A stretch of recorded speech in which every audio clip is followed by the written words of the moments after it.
Hello' students, আজি লৈ আহিছোঁ ক্লাছ 10-ৰ গাৰ্মেণ্ট ডিজাইনিঙৰ পাঠভিত্তিক কুৱেশ্যন আনচাৰৰ লগতে অতিৰিক্ত প্ৰশ্নৰ উত্তৰো লৈ আহিছোঁ। ভিডিঅ'টো যদি ভাল লাগে ভিডিঅ'টোত এটা লাইক কৰি দিবা আৰু ভিডিঅ'টো প্ৰথমবাৰৰ বাবে চালে চেনেলটো ছাবস্ক্ৰাইব কৰি দিবা। এতিয়া আহক আমি ভিডিঅ'টো আৰম্ভ কৰোঁ। 1 ক সভ্যতাৰ প্ৰথম চানেকি কি? উত্তৰ: বস্তু উদ্যোগ বা বস্তু উদ্ভাৱন সভ্যতাৰ প্ৰথম চানেকি। খ. বুনিয়াদী শিক্ষাৰ প্ৰচলন কোনে কৰিছিল? উত্তৰ: মহাত্মা গান্ধীয়ে বুনিয়াদী শিক্ষাৰ প্ৰচলন কৰিছিল। গ. সভ্যতাৰ প্ৰথম চানেকিৰ দ্বাৰা সভ্য জগত কেনেদৰে উপকৃত হৈছে?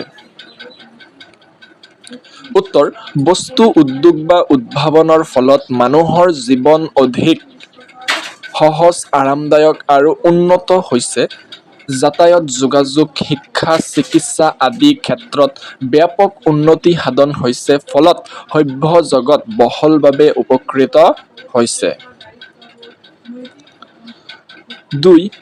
আত্মনিয়োগ আৰু সংস্থানৰ বাবে বস্তু উদ্যোগ কিমান দূৰ ফলপ্ৰসূ বুলি ভাবিব পাৰি? উত্তৰ: আত্মনিয়োগ আৰু সংস্থাপনৰ অবিহনে বস্তু উদ্যোগ বিশেষ ফলপ্ৰসূ হ'ব নোৱাৰে। কেৱল বস্তু উদ্যোগ বা উদ্ভাৱন কৰিলেই নহয়, তাক সঠিকভাৱে ব্যৱহাৰ আৰু সমাজৰ কল্যাণৰ বাবে প্ৰয়োগ কৰাটো প্ৰয়োজন। আত্মনিয়োগে মানুহক কৰ্মত উৎসাহিত কৰে আৰু সংস্থাপনে উদ্যোগসমূহক সঠিকভাৱে পৰিচালনা কৰাত সহায় কৰে। সেয়েহে আত্মনিয়োগ আৰু সংস্থাপন অবিহনে বস্তু উদ্যোগে ইয়াৰ সম্পূৰ্ণ সুফল সমাজক দিব নোৱাৰে। 3. দেশগঢ়াত কাৰিকৰী শিক্ষাৰ প্ৰয়োজনীয়তা আছেনে? যদি আছে চমুকৈ লিখা, যদি নাই কিয় নাই চমুকৈ লিখা। উত্তৰ: দেশগঢ়াত কাৰিকৰী শিক্ষাৰ প্ৰয়োজনীয়তা নিশ্চয় আছে। কাৰিকৰী শিক্ষাই দক্ষ আৰু বহুমুখী মানৱ সম্পদ গঢ়ি তোলে। ইয়াৰ দ্বাৰা নিবনুৱা সমস্যা হ্ৰাস পায়, উদ্যোগ প্ৰতিষ্ঠানৰ বিকাশ ঘটে আৰু উৎপাদন বৃদ্ধি হয়। দেশৰ অৰ্থনৈতিক, সামাজিক আৰু ঔদ্যোগিক উন্নয়নত কাৰিকৰী শিক্ষাই গুৰুত্বপূৰ্ণ ভূমিকা পালন কৰে। সেয়েহে দেশ গঠনৰ বাবে কাৰিকৰী শিক্ষা অতি প্ৰয়োজনীয়। অতিৰিক্ত প্ৰশ্নৰ উত্তৰ: 1. কোনটো জীৱনৰ মূল্য নাই? কৰ্মহীন জীৱনৰ মূল্য নাই। 2. কৰ্মহীন হলে কিহৰ অভাৱ হয়? উত্তৰ: কৰ্মহীন হলে খাদ্যৰ অভাৱ, বাসস্থান আৰু